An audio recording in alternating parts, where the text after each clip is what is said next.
நம்ம என்ன செய்ய போறோம்ன்றது அதுக்கான அந்த தேர்தல் அறிக்கையில அது அதுக்கான விளக்கத்தை டெஃபினட்டா கொடுப்போம். பட் அதுக்கு முன்னாடி ஒரு சின்னதா லைட்டா நான் கொஞ்சம் அதை சொல்லணும்னு ஆசைப்படுறேன். எல்லாருக்கும் நிரந்தரமான வீடு இருக்கணும்.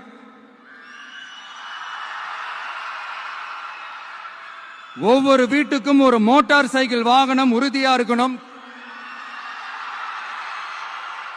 காரும் தான் லட்சியம். அதுக்கான வசதி வாய்ப்பை உருவாக்குற அளவுக்கு பொருளாதார வளர்ச்சிக்கு வழியை உண்டாக்கணும். ஒவ்வொரு வீட்டில் இருக்கிற ஒவ்வொருத்தரும் மினிமம் டிகிரி படிச்சிருக்கணும்.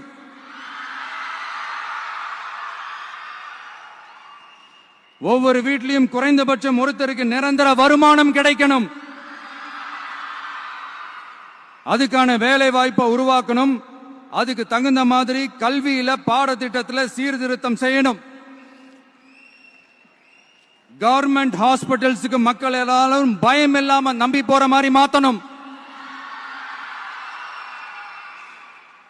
பருவமழை காலத்துல ஏற்படுற வெள்ளத்தால ஊரும் சரி மக்களும் சரி விவசாயமும் சரி பாதிக்கப்படாம இருக்கணும்.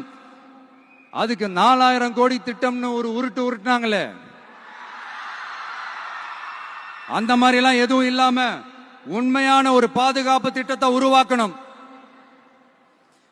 மீனவர்களோட, தொழிலாளர்களோட, நெசவாளர்களோட, அரசு ஊழியர்கள் மற்றும் ஆசிரியர்களோட கருத்து கேட்டு அவங்களுக்கான பாதுகாப்பு மற்றும் வளர்ச்சி திட்டங்களை உருவாக்கணும்.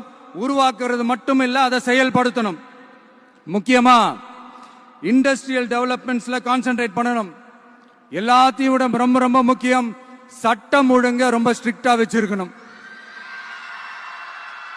நம்மளுடைய அம்மா, அக்கா, தங்கச்சிகள், அவங்களுடைய பிள்ளைகள், குழந்தைகள் எல்லாருக்கும் பாதுகாப்பை, அதுவும் உண்மையான ஸ்ட்ராங்கான பவர்ஃபுல்லான பாதுகாப்பை உண்டாக்கணும். அண்ணா யூனிவர்சிட்டியில நடந்த அந்த பெண்ணுக்கு நடந்த அந்த பிரச்சனை மாதிரியோ, இல்ல கோவையில நடந்த அந்த கல்லூரி பெண்ணுக்கு நடந்த பிரச்சனை மாதிரியோ அதெல்லாம் நடக்க விடவே கூடாது. நம்ம வீட்டு பெண்கள் ஸ்ட்ராங்கா, பயமே இல்லாம தைரியமா இருக்கணும்.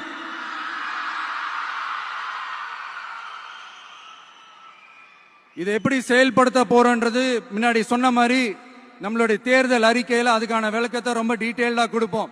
நான் சும்மா மத்தவங்க மாதிரி அவங்கள மாதிரி எல்லாத்தையும் அடிச்சு விட்டுட்டு ஏமாத்துற வேலையெல்லாம் இங்க கிடையாது நம்ம கிட்ட.